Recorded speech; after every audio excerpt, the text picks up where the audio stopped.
России вакцинация вовсю идет. Все дружно ставим прививку Made in Russia. На зависть Западу вакцина наша одобрена Роспотребнадзором. Вскоре ждем ее и у себя мы за забором. В Лазареву субботу музыкально одаренные зэки 12-й тагильской зоны строгого режима Санек с приятелем, записавшие клип про вакцину «Спутник Ви», наконец-то укололись препаратом Гам-Ковид-Вак, который тюремные рэперы сами же распиарили на всю страну в феврале этого года. Прививка это вам не ерунда. Саша, пойдешь прививаться? О, да! Спокойно раньше жили, беды никто не знал, пока с провинции Китая к нам вирус не попал. Вместе с ними уколы от коронавируса получили еще 103 сидельца с той же колонии на станции Сан-Донато.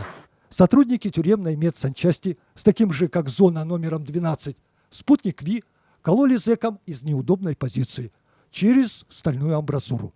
С точки зрения ГУФСИН, массовая вакцинация от ковида-19 должна быть безопасной во всех смыслах. По соседству, не на окраине, а в самом Нижнем Тагиле, в женской зоне номер 6 вакцинация прошла в более толерантных условиях.